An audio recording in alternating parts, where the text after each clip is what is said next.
taxation de l'héritage, le dilemme de l'exécutif, Le Figaro. Le gouvernement reste très discret sur la promesse d'Emmanuel Macron de baisser les droits de succession. Ouais, bah après ça dépend. Parce que tu vois, nous, jusqu'à 100 000 euros, on n'avait pas à payer de droits. Et puis d'un coup, de 100 000 à 200 000, je crois, 20%. Ah ouais, ça fait mal quand même, hein. Je t'explique, surtout quand tu n'as pas un franc. Tu vois, heureusement que mon père, ça va, et on a pu vendre. Putain, ça, comme je suis du cul, vous vous rendez compte? Vous vous rendez compte, le cul que j'ai? Je me retrouve paralysée en décembre 2017. Je mets 3 mois pour m'en remettre. Je commence à remarcher et tout. Pendant ce temps, l'état de santé de mon père, il se dégrade.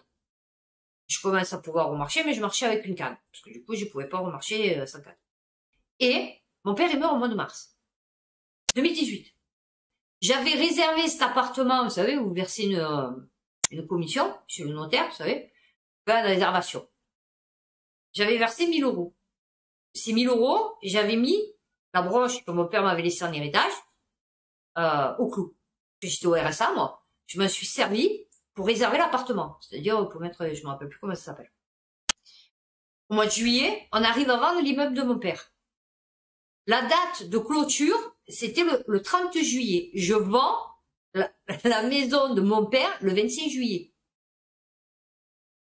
Grâce à cet argent, donc c'était chez le même notaire, il récupère l'argent. Et du coup, le 30 juillet, je signe mon achat de l'appartement. C'était au mois d'août. Pas d'entreprise pour faire des rénovations. Le mec qui a acheté l'appartement, l'immeuble de mon père, me dit, moi, j'ai les entreprises qui sont en train de faire les travaux. Si vous voulez, je vous fais faire les travaux. Il n'y a aucune entreprise qui n'a été capable de me faire les travaux parce que je devais partir le plus rapidement possible de l'appartement là où j'étais puisque je payais le loyer. La CAF, j'étais payé par la CAF puisque j'étais au RSA. Donc, il fallait absolument que je parte. Donc, j'avais signé, j'avais envoyé ma lettre de départ au 1er novembre, 31 octobre. Les travaux, ils se font septembre, octobre, août, septembre, octobre. Le 30 octobre, j'avais toujours pas la salle de bain. J'avais fait rentrer tous mes meubles, on avait tout monté, la cuisine et tout. J'avais pas de salle de bain. Le mec, il me fait la salle de bain en une journée. Bon, je sais pas comment il a fait. Je sais pas comment elle le tient toujours. C'était un Turc. Il me fait la salle de bain en une journée. Le 31 au soir, j'aménageais. On arrive à conclure, à liquider la succession en septembre. Janvier 2020, confinement. Putain. Mais vous savez comme quoi j'ai eu du cul. Parce que ça aurait été 1 an plus tard, l'appartement, les appartements de mon père, je les aurais pas vendus. J'aurais jamais pu acheter cet appartement, j'aurais jamais pu le faire rénover, j'aurais jamais pu... Mais vous vous rendez compte la chance que j'ai eue. Rien que le fait que j'ai pu remarcher pour pouvoir faire toutes les démarches, parce qu'on n'arrêtait pas de faire des allers-retours et me faire chez les avocats, machin, les notaires et tout, les agences immobilières pour essayer de tout vendre le plus rapidement possible et tout. J'aurais pas pu le faire si j'étais handicapée. Vous vous rendez compte? L'enchaînement que je vous dis que finalement j'ai trop de la chance. Dans mon malheur, j'ai trop de la chance. Bon, fait, je continue. Et donc du coup, on a payé, moi j'ai payé 32 000 euros de droits de succession. Alors, vous allez avoir la liste des départements collabos. C'est bien parce que des fois ils nous font des listes, vous voyez, comme ça vous savez déjà. Le jour où ça va mal tourner, qui c'est que vous devrez choper? Alors, tac, tac, ça c'est sur le RSA, d'accord? Alors, l'Essonne, Île-de-France, d'accord? Notez, Essonne. Donc, le chef du département, là, de l'Essonne. Département, c'est ça. Donc, département de l'Essonne, département de l'Île-de-France. Ah, ben non. Ben, en fait, vous saurez déjà qu'il y a l'Essonne et l'Île-de-France. Voilà, déjà 2, hein. Donc voilà, eux, ils sont d'accord pour que les RSA, alors ils vont les mettre où? Nous avons 31, d'accord? Non, non, mais attendez. Dispositif innovant. Dès que vous avez dispositif innovant, c'est que ça va être de la merde. Comme le pack sortie RSA. Alors, l'élu estime qu'avec un chômage à 6,5%. Oh bon, on a du chômage? Oh, mais je croyais qu'on était en plein emploi. Bientôt. En Essonne, et de nombreux emplois non pourvus dans le secteur de l'éducation. Vous vous rendez compte? C'est déjà, ils ont un problème, vous voyez?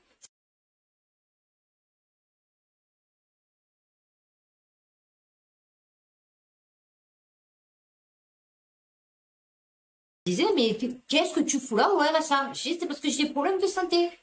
Oui, mais d'accord, mais, ouais, mais comment tu veux? Pour avoir invalidité ou la hache, il faut avoir travaillé. J'ai jamais travaillé, donc je peux pas bénéficier de ça. Donc, je suis obligée de rester au RSA. C'est pas par plaisir que je suis restée au RSA, c'est parce que ma condition physique ne me permettait pas d'aller travailler.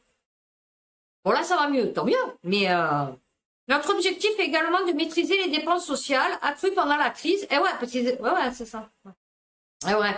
Oui, il coûte trop cher, ces RSA, putain.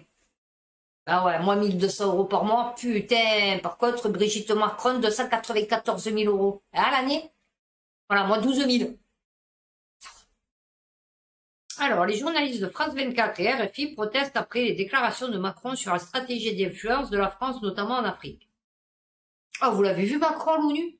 Oh putain, Gigio, il avait dégueulé sa bande. Oh, sur ma vie. Oh, le mec, il a parlé, tout le monde s'est cassé. Merveilleux. Et vous avez vu le ministre Maillet? Il l'a défoncé. Il l'a cassé. Le monde a changé et notre pays est souvent attaqué. Il est attaqué dans les opinions publiques par les réseaux sociaux et des manipulations. Le continent africain en est le meilleur laboratoire. Ah ouais, ils sont cons les Africains. Ah ouais, ils n'ont pas de cerveau. Hein? Les bambous là, ils savent que monter aux arbres, aux palmiers, hein? Ah ouais. Mieux utiliser le réseau France Média Monde, qui oui, bien sûr, pour bien les, parce qu'ils voient que, vous avez vu au Burkina Faso aussi? Eh ouais. Un média de service public, pas un média gouvernemental. Non. Nos journalistes ne sont en aucun cas et ne seront jamais un outil au service de votre communication et de votre politique. Ça c'est, France Média Monde qui a parlé. Voilà, Radio France Internationale. Nos journalistes ne sont en aucun cas, non. Peut-on lire? Nous ne céderons jamais une once de notre indépendance. Alors, des diplomates invités à être plus mobilisés sur les réseaux sociaux. Oh mais ça, c'est qui au Bono? Je sais pas quoi, qui a dit va manger, allez manger vos morts. C'est ça, bon, je sais pas dans quel contexte elle a sorti la phrase. Mais oh les gens, on connaissait pas. Il y a celui de Juste Milieu, il a dit oui, je connaissais pas cette expression. Ah, viens à Marseille, hein. À Marseille, aux morts, on leur fait tout et n'importe quoi. Je vous explique. Ouais, ouais. Ça va du va, t'es mort, à va manger, t'es mort, à, ah ouais, nous, là, t'es mort, tu vois, ouais, non, on est très morts, nous. C'est bizarre de pas connaître, fait bon, ça dépend d'un certain quartier ou au niveau social, mais bon, fait chez nous, c'est pas, ben voilà, quoi, on connaît, quoi. L'autre, je connaissais pas cette expression. Ah, d'accord.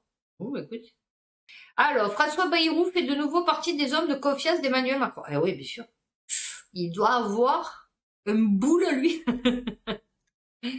A annoncé sa nomination au secrétariat général du Conseil national de la refondation. Non, mais c'est grave, hein. Le mec, il le met de partout, le mec. Il a tout fait, le mec. Au Bayrou, ah ouais. Une serpillière. C'est sympa à côté de lui, hein. Ah ouais. Alors, fusion de TF1 et M6, autorisation de l'Arcom pour le rachat des 2 chaînes par Altice. Ouais, ben il paraît que ça s'est pas fait. Ça va être le même qui va tout gérer. Non, c'est bien. On va avoir beaucoup de diversité d'idées. Hein? Ouais. Immigration. Pourquoi pas répondre des élus de Creuse à la proposition d'Emmanuel Macron de mieux répartir les étrangers en zone rurale. France TV Info. Eh ouais. Oh, ben sûrement qu'il a dû leur dire, on va vous donner des sous, hein. Alors, pourquoi pas, répond Nicolas Simonet. Voilà, vous pouvez déjà lui le checker aussi. Maire de Nouan, hein, voilà, N-O-U-H-A-N-T. Voilà. 300 habitants. Oh my god. Ouh là là, oui, ça va être vivant, je te le dis. On a des habitations, des villages qui ne demandent qu'à vivre. Ah ouais, non, mais là, ils vont vivre. Pas longtemps, mais ils vont vivre. Ah oui. Dans quelles conditions ces personnes-là seront installées? Est-ce que c'est par obligation? Il faut leur trouver du travail. Il faut qu'elles puissent s'épanouir. Ah, je savais pas, c'était la minute humour. Ah, ils vont s'épanouir. Ils veulent que les clandons, ils s'épanouissent à la campagne. D'accord. Alors, tu sais, moi, chérie, il faudrait déjà que tu t'occupes. Alors, peut-être qu'ils sont magnifiquement bien traités, tes 300 habitants, tu vois. Bah, bon, ils doivent avoir moyenne d'âge 85 ans. Mais, ah ouais, non, mais, Ah ouais, oh, il faut qu'elle puisse s'épanouir avec une vie familiale. Oh, mais mort de rire. Quand tu sais qu'il y a 30 femmes qui sont sous les... Va les amener voilà, amène tes 30 femmes avec, donc, du coup, leurs 60 enfants, ben, dans un village de 300 habitants, où donc, du coup, il n'y a pas d'école, il n'y a pas de service, il n'y a pas de médecin, il y a même pas de feu rouge, tu vois. Et, non, mais je sais parce que je vivais dans un, comme ça, en Ardèche. Il y avait même pas un stop. Tu vois, tellement, le village, il était petit. Donc, du coup, amène-les là et tu vas voir comme ça va être vivant. Oh, mais non. Alors, à Guéret, préfecture de la Creuse, la mère sans étiquette Marie-Françoise Fournier, d'accord, définit son département comme une terre d'accueil. Pourtant, elle pense aussi qu'il faut qu'on revienne sur l'idée que les territoires ruraux dépeuplés doivent être repeuplés absolument. Elle met aussi en garde sur les conditions d'accueil. Il faut que les gens soient capables d'être accueillis dans de bonnes conditions, que la population locale ait aussi un niveau d'acceptabilité qui soit correct. T'inquiète. Ils ont été d'accord pour les masques, ils ont été d'accord pour les confinements, les couvre-feux, les gilets jaunes, hein, pour les défausses. Ils ont été d'accord pour les masques, pour leurs enfants, la vaccination. T'inquiète. Accueillir, mais ne pas imposer. Non, en fait, c'est-à-dire ils vont les voir arriver. Donc, c'est où du coup, ils prennent les fourches et ils les dégagent. Ou alors, ouais, c'est un peu imposé quand même. Tu vois, c'est pas pour dire, mais la liberté de circuler dans ce territoire doit être maintenue. Ah, t'inquiète, elle va être libre. C'est quoi ces manières de dire aujourd'hui, toi, tu vas aller habiter ici, toi, tu vas habiter là. Avant, c'est l'élu de la NUPS. Eh ouais, ben parce que Macron l'a décidé. Non, c'est parce que l'Europe, Big Head, Ursula, l'a décidé. Ah non, mais mort de rire. Oh, mais je me languis de voir tout ça. Oh, ah ouais. Éric Zemmour, CNews. On sait désormais qu'Emmanuel Macron accepte le grand remplacement, l'aime et veut l'organiser. Ben toi aussi, mon chéri, puisque tu es d'accord avec l'Europe. Voilà, tout est dit. Quelqu'un qui est pour l'Europe ne peut pas être contre l'immigration. Voilà. C'est ça que les Français, les trois quarts, ils ont pas compris. C'est que maintenant, ça y est, c'est acté. On est en Europe, on est obligé de subir l'Europe. C'est comme ça. Des syndicats aux petits patrons levés de boucliers contre la réforme des retraites de Macron. Mais elle va passer ta retraite. T'inquiète pas. Déjà, les mecs, vous allez voir de l'opposition, ils vont jamais accepter d'aller jusqu'à la dissolution de l'Assemblée parce qu'ils vont se caguer dessus, malgré que, soi-disant, ils aient la majorité. Parce que Marine Le Pen, elle ne branle rien, hein, avec son parti de merde, et la NUPS non plus, à part de wow, sinon il n'y a rien. Et, donc, en plus, ils ont que des affaires au cul. Et donc, du coup, vous croyez que quoi, elle va passer, même 149.3, il y a tout le monde qui va être d'accord, vous allez voir, hein, 149.3, elle va passer. Ou alors, ils vont le mettre pour dire, genre, ouais, vous voyez, il y a une opposition. Mais je vous le dis, sinon. Alors, putain, peut-être une bonne nouvelle. Bruno Le Maire prêt à quitter la France, ce poste prestigieux qui l'attire. Mais putain, vas-y!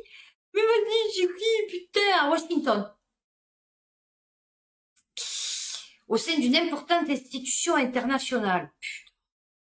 Je les plais. Alors, la fonction de directeur général du Fonds monétaire international pourrait se libérer en 2024 si la Bulgare Kristalina Georgieva, qui occupe actuellement ce poste, et ce depuis 2019, décide de ne pas proposer sa... Ah bah non, elle va pas la proposer, tu vas voir. Il va partir, hein, c'est obligé. Hein. Vu ce qui va se passer, vu ce qu'il a fait, plutôt ce qu'il a pas fait, moi je vous le dis, il vaut mieux qu'il quitte la France. Oui, il va partir à Washington, moi je vous le dis. Bon, vous l'avez vu, du coup, Didier Lallemand qui est nommé secrétaire général de la mer. Ah, c'est peut-être lui qui a fait sniper l'orque. Ah ouais, Didier Lallemand nommé secrétaire général de la mer. Les différentes actions, alors, évaluer, coordonner les différentes actions de l'État dans les domaines de l'activité maritime. Ah, je croyais qu'il s'occupait des poissons, merde. Oh, dans ma poigne. Ah ouais. Putain, il doit avoir une mail, il doit être plus petite que la mienne. Je suis sûr qu'il est tout petit. Il devait faire jockey. Je suis sûr que comme il n'a pas pu faire jockey, parce qu'il était trop petit, alors du coup, il a fait ça. Ah ouais, vous savez, les gens comme ça, il faut qu'ils contrebalancent. Vous savez, je vous l'ai dit. Eh ouais, Brigitte Bourguignon, passé du ministère de la Santé à l'inspection générale. Eh ouais, pourquoi pas lui, au truc de la mer. Eh ouais, ma foi. Ah, voilà où il y a de la place, hein. ZFE. On va interdire à 58% de Français de rouler. Vous vous rendez compte? 60%. La moitié de la population française ne pourra plus rouler. mais vous vous rendez compte ce que ça fait? Non, mais vous vous rendez compte ce que ça fait? Ça sera les gilets jaunes puissance 10. Si Emmanuel Macron ne prend pas conscience rapidement de l'impact de cette mesure. Ah non, mais il en a rien à foutre, mon chéri. Lui, c'est ce qu'il veut. Ordo à KO. Alors ça, ils en ont pas parlé. Zone militaire, OPEX360.com. Un nouvel incendie s'est déclaré à bord du sous-marin nucléaire d'attaque Pearl. Pearl. Vous connaissez Pearl dans Bob l'éponge? Le 12 juin 2020, alors qu'il se trouvait en cale sèche à Toulon pour son dernier arrêt technique majeur, ATM, arrêt technique majeur. Le sous-marin nucléaire d'attaque. Sous-marin nucléaire d'attaque. Pearl fut la proie des flammes. PFLPDF. Oui, du coup, ma voix, attendez. Un incendie s'étant déclaré dans un compartiment situé au niveau de sa proue. Les dégâts étaient tels que son avenir semblait alors compromis, étant donné que l'on pouvait craindre une altération de l'acier de sa coque épaisse sous l'effet des fortes chaleurs. Finalement, et après des études menées par le service de soutien de la flotte, SSF, et le Naval Group, NG, non mais sérieux, non c'est pas vrai, j'invente, il fut décidé de réparer le SNA Pearl, hein, d'accord, le sous-marin nucléaire d'attaque, hein, en remplaçant sa proue par celle du SNA Saphir, retiré du service quelques mois plus tôt. Oh bah on fait de la récup, c'est bien, on va être content les bobos. On fait du recyclage. Cette opération très compliquée fut menée à bien à Cherbourg. Ouais, c'est-à-dire que c'est super compliqué, mais comme on n'avait pas les sous pour du coup en refaire un neuf, donc du coup on en a pris un d'occasion. Non, c'est bien. Alors, toujours est-il que plus de 2 ans après, un feu s'est déclaré à bord du même sous-marin dont le retour à la mer est prévu pour le premier semestre 2023. Putain, il a pas de cul, lui, hein, Pearl. Il n'y a pas de blessés, le feu reste circonscrit dans le local concerné par... Eh ben, putain. Ah, ouais, d'accord. Ils ont changé le nez, et il a repris feu encore, le truc. Non, non, mais s'il te plaît. Oh, m'a fait rire, avec son SNA, et le FFA, et le EGN, et le... Ah ouais, non, mais c'est des fous, aussi. Ah, maintenant, vous écrivez avec les premières lettres des phrases, des mots. Non, mais mort de rien. La réforme de la police judiciaire suscite l'hostilité des policiers et des magistrats. Mais non, il y a du Dupond-Moretti, il a donné 1000 € de plus aux magistrats. Ils ont été chèque Macron. Et il est passé par là. La réforme de la police judiciaire. Alors, l'objectif est de désengorger les services d'investigation des... Ah oui.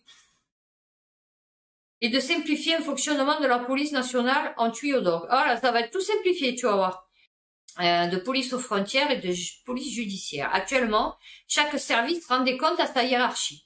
Les enquêteurs de police judiciaire sont ainsi sous l'autorité du directeur central de la police judiciaire. Dans son projet, le gouvernement prévoit de les intégrer une filière investigation aux côtés des enquêteurs de sécurité publique en charge de la délinquance du quotidien. L'objectif est de désengorger les services d'investigation des commissariats et de simplifier le fonctionnement de la police nationale en tuyau d'orgue. Hein.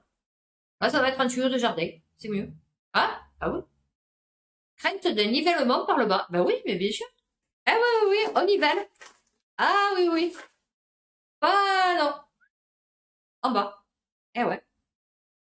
Avec l'accord de 70% de la population, puisque j'ai encore écouté Bruno Le Maire et il a dit, les Français ont donné un mandat à Emmanuel Macron. Effectivement, puisqu'il avait dit, ça me servira de référendum, donc, quand vous voterez pour moi, hein, Mélenchon, hein, les Verts, hein, tous là, bon, à part le Front National, bien sûr, quand vous voterez pour moi, vous me donnerez un blanc-seing, ce qu'on appelle, et je pourrais faire ce que je voudrais avec ma ministre, celle qui a le doigt magique. Eh ouais. Chômage, Olivier Dussopt prêt à durcir l'accès à l'indemnisation pour abandon de poste. Ouais, non, mais ça serait bien par contre. Ouais, parce que c'est pas normal. Alors là, par contre, moi je trouve que c'est pas normal. Ou tu te mets en maladie, ou tu démissionnes, hein. Tu te barres, hein. Tu dis voilà, je donne ma démission. Parce que là, d'après ce que j'ai compris, abandon de poste, tu peux toujours, alors, cependant, s'il est licencié pour faute grave, le salarié ne percevra pas d'indemnité de licenciement. Ok. Marché du travail tout en ayant un revenu ne va pas démissionner, mais simplement ne plus revenir au travail afin que l'employeur, de guerre lasse, l'expression venue du Moyen-Âge, procède à son licenciement. Ah, moi je croyais que il n'y avait pas eu de truc sur l'abandon de poste. Oh, bah, top. Libération. Berger sort le bâton contre le député Renaissance qui réclame une commission d'enquête sur le financement russe des partis politiques. Oh, ils ont un humour. Le bâton de Berger. Alors que des soupçons pèsent sur le rassemblement. Ah ouais, mais ils veulent pas une commission. Parce qu'après, sinon, ils vont essayer de gratter, de voir ce qui s'est passé chez LREM, chez LR, chez... Donc, non, non. Oh, je sais pas si vous l'avez vu, ça là. Un truc de fou. Eau contre pétrole, ce projet fou qui embarrasse l'Élysée. Alors que se profile une grave crise de l'énergie, un projet aussi sensible que confidentiel navigue au sommet de l'État. L'enjeu, échanger de l'eau douce française contre des hydrocarbures étrangers. Oh, j'ai halluciné quand j'ai vu ce truc. Alors, une dizaine de participants prennent place autour d'Alexis Zajden-Weber, l'un des principaux spadassins d'Emmanuel Macron, conseiller en économie, finance et industrie du président de la République depuis l'élection de mai 2017. Je savais même pas qu'il existait ce mec. Zajden-Weber prendra bientôt les commandes de l'Agence des participations de l'État, APE. Ça continue. On n'a pas parlé de pétrole à l'Élysée, pas une seule fois, nous n'avons parlé que d'eau. Alors, nous assure cependant l'ambassadeur du projet Xavier Ouzel. Si son nom est inconnu du grand public, il fait office d'incontournable intermédiaire pour ouvrir les plus inaccessibles portes au sommet de l'État. Négociant international d'hydrocarbures, ce vieux routier du business international sillonne les routes de l'or noir depuis le début des années 70. Putain, il doit avoir 95 ans. Et dispose d'un carnet d'adresses sans pareil. Il a longtemps... C'est eux qui dirigent le monde, hein, vous croyez que quoi? Et même Big Ed, elle est dirigée par ça. Hein. Il a longtemps dirigé la seule entreprise française indépendante de trading pétrolier, Carbonafta. L'eau dont il est question provient de la centrale hydroélectrique de Saint-Chamas, inaugurée en 1966. Ce n'est pas la pierre philosophale. Il s'agit bien de transformer cette eau douce qui permet déjà de produire de l'électricité en transitant par cette centrale hydroélectrique située en surplomb de l'étang de Berre en hydrocarbures. De l'or bleu pour obtenir de l'or noir. Ouais, non, c'est pas bon. Ouais, non. Quand il y a Macron, le gouvernement, non, c'est pas bon. Alors, chauffage à 19 degrés. Peut-il y avoir des sanctions pour les personnes qui n'ont... Ben ouais, mon chéri. Alors, le gouvernement a formulé des recommandations. Ah ouais. Pour les Français qui souhaitent se chauffer. Oui, parce qu'il y a des Français qui ne souhaitent pas se chauffer l'hiver. C'est con, hein, des fois, ils sont cons, les mecs qui écrivent les articles. Hein. Alors, là, c'est des trucs à la bigarre, tu sais. Ces derniers sont invités à ne pas monter la température au-delà de 19 degrés. Les personnes récalcitrantes risquent-elles pour autant des sanctions? Vous avez vu un Suisse? Vous risquez la prison et tout. Alors, au fil des prises de parole, tac, la règle, attention, hein, c'est de chauffer à 19 degrés. Alors, les sanctions aussi en France, faut-il attendre dans ces mesures semblables à la France? De l'avis de l'exécutif, pas question de mettre en place une police des températures, non. Oh ben non. Il n'y a pas eu la police des passes vaccinaux. Hein? Non. Eh oui. Il n'y a pas eu la gendarmerie des portes qui se ferment. Eh oui, non. L'idée est plutôt d'accompagner les foyers. Ah oui, il faut les accompagner. Eh ouais. Eh ouais, parce qu'on est con. C'est pas s'accompagner tout seul. Il faut qu'on nous accompagne. Voilà. Alors, un arrêté du 25 juillet 1977. Paru, déjà? Mais putain, température de consigne. Oui, ça, on le sait, que chaque fois, ils te disent qu'il faut chauffer à 19. De toute façon, c'est toujours ce que j'ai fait, hein. Notamment d'entreprise est inscrit dans le code de l'énergie de 1978. Les contrevenants à la règle pourraient en théorie être sanctionnés d'une amende de 1700 €. 3000 € en cas de récidive. Alors, et pour cause une limite de 19 degrés en moyenne pour le chauffage dans des locaux, notamment d'entreprise. Voilà, c'est le code de l'énergie. Aujourd'hui, il est difficile de savoir comment se chauffent les entreprises dans l'Hexagone. Non, ils sont pas cons. Ouais, tu demandes à EDF qu'ils te sortent toutes les entreprises. Encore, tu as des entreprises qui se chauffent quoi au bois. Ouais, il faut faire des bras zéro, les mecs. Ah ouais, la mort de rire. Réforme des retraites. Une personne de 60 ans sur 2 ne travaille-t-elle plus comme l'affirme Ruffet? Prudence. Oui, non, prudence. Alors, sur France Info, alors, à 60 ans, aucune étude ne prouve réellement l'affirmation. En 2016, l'INSEE évaluait le taux d'emploi de cet âge-là à 38%. Alors, en 2016, vous vous rendez compte? On est en 2022. Les mecs, ils ont pas fait, avec toutes les études qu'ils foutent, hein, pour savoir si on a bien dormi la nuit, si on fait pas trop de rototo, si... Non, là, ils sont pas capables de faire une étude pour savoir à quel âge. C'est simple, tu téléphones. Bonjour, oui, foyer, plus de 60 ans, oui, vous travaillez? Non, ok. Toutefois, le Conseil d'orientation des retraites, COR, indique bien qu'il existe d'éventuelles difficultés de santé aux âges élevés. EDSAE. Sont un obstacle au maintien dans l'emploi. Allez, pas possible. Alors, rectificatif. Une modification a été apportée au paragraphe 5. Bon, c'est pas lequel c'est. Alors, ce qu'apprête à faire le président est une folie, a fustigé le député de la Somme, inutile selon lui, la réforme créerait des ressentiments dans le cœur des gens tous les jours. Ah, je crois qu'ils en ont pas assez. Donc, ça nous dit pas, car un Français sur deux a une santé altérée à 60 ans. Eh ouais. Oh, j'ai 20 minutes, nos oreilles ont sifflé à ce moment-là. Oh, elles ont saigné aussi. Ouais. Plutôt, en 2019, le président de la CGT a avancé également quelques chiffres. Une personne sur deux à 55 ans n'est plus en... Ah ben lui, c'était 55. Alors, d'après les chiffres du DARES, le bureau des... Ah, c'est pas bon. Non, normalement, ça devrait être du BARES, le bureau des statistiques du ministère du Travail. Ah, ben ça, d'accord. Le taux d'emploi s'élève à 35,5 chez les 60-64 ans, contre 56% le taux d'emploi. Ok. Ah oui, donc les 60-64 ans, ils sont à 65% au chômage, et les 55-64 ans, 56%. Seulement, comme nous l'explique le DARES, ces tranches d'âge s'avèrent bien trop larges pour en dessiner la moindre conclusion. Non, ben déjà, c'est pas mal, hein. Et je veux dire, déjà, on a une fourchette d'âge et des pourcentages. Déjà, c'est pas mal. A contrario, au lycée, Institut National, alors indique dans une... Oula, l'INSEE, que les seniors sont de plus en plus nombreux sur le marché du travail. Le taux d'emploi des seniors augmente à tous les âges entre 2006 et 2016. Mais l'essentiel de la hausse concerne les personnes de 57 à 61 ans. À 60 ans, par exemple, il atteint 38%, soit le double de ce qu'il était en 2006. Alors, si on suit la logique de l'INSEE, les non-travailleurs atteindraient 62%, soit un taux plus élevé que celui énoncé par François Ruffin. Eh ouais. Putain, il s'est trompé, hein. Non, mais c'est bien, bon, quand même, tu vois, ils font des trucs, bon, ça va, ils sont corrects. Ah, mais ils veulent encore heureux. Eh ouais. Reculer l'âge. C'est magnifique. Alors, le porte-parole du gouvernement, Olivier Véran, a martelé mercredi 28 septembre, la réforme des retraites était nécessaire, quelle que soit la manière dont elle est engagée. Voilà. Mais c'est pas la peine que je continue. Tout le monde a compris. Et bien sûr, tiens, du coup, je vais parler de ça. Martinique, putain, il a fort, hein, Darmanin, je vous le dis. Vente d'armes interdite, contrôle supplémentaire, nouvelle brigade de gendarmerie, Gérald Darmanin prend des engagements pour rassurer la Martinique. Non, c'est pour se rassurer à lui. Ok, il a peur d'une insurrection. Ouais, parce que du coup, c'est un peu comme s'ils étaient en prison. Hein. Alors, c'est la première annonce, putain, je me dis, putain, t'imagines, tu habites sur une île? Oh, ça doit être la misère, en vérité. Tu vois, un peu comme Haïti, là, j'ai vu, putain, à Haïti, je sais pas ce qui se passe encore.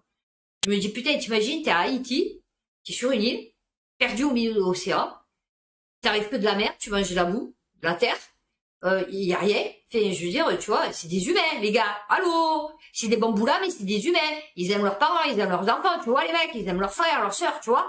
Donc, quand tu vois ton frère, ta sœur en train de mourir de faim ou écrasé sous un tremblement de terre ou des trucs comme ça, je veux dire, tu as de la peine. Fait, je veux dire, tu vois, et tu te dis, putain, je suis au milieu de l'océan, je peux pas partir. Fait, je peux partir, mais que sur un bateau, au risque de ma vie. Fait, tu vois, c'est pas comme nous. On peut changer de département, ou on prend le train, ou tu vois. Et je me dis, putain, mais c'est pour ça que j'aimerais pas habiter sur une île. Alors, pour mieux lutter contre le trafic d'armes et de stupéfiants, des radars de contrôle des côtes de la Martinique sont réclamés. D'accord? Ces radars qui dépendent en partie du ministère des Armées sont prévus pour 2025, c'est encore trop loin. Coûte 13 millions d'euros. Que l'État va payer, bien sûr. Alors, 3 nouvelles brigades de gendarmerie, soit une trentaine de militaires supplémentaires. Alors, ils vont retirer ces armes de la population. Pour interdire la vente et la détention d'armes, avec une très grosse amende à la clé et une peine de prison. Ah, il en veut la Martinique, hein. Là, il est en train de se venger, je vous le dis. Oh, et ça. Et on finira par ça, parce que ça, c'est rigolo. Gala, Elisabeth Borne a-t-elle mis le chauffage à Matignon? Sa réponse cache en pleine crise énergétique. Non, mais mort de rire. Elisabeth Borne a déclaré qu'elle n'a pas encore allumé le chauffage à Matignon. Non, j'ai pas encore allumé le chauffage à Matignon. Mais c'est pas toi qui t'en occupe, Thierry. Ça doit être des responsables. Et puis le chauffage, il doit y avoir un système que c'est un peu comme un chauffage, vous savez, dans les... comment on appelle ça, dans les copropriétés, là. Ma mère le là, la Louvière, quand ils allument le chauffage, ils allument le chauffage pour tout le monde. Là, c'est pareil à Matignon, comme ils ont dit. C'est comme l'électricité. L'électricité, chaque fois, ils disaient, je sais plus qui, je l'ai entendu, quand ils disaient, oui, éteignez l'interrupteur, et jamais personne n'éteignait. Une fois, elle a dit, bon, il y en a marre, je vais chercher l'interrupteur. Et en fait, il paraît qu'il n'y a pas d'interrupteur, c'est des bornes. C'est normal, c'est tout électronique là-bas maintenant, c'est tout, comme si c'est elle qui allumait le chauffage.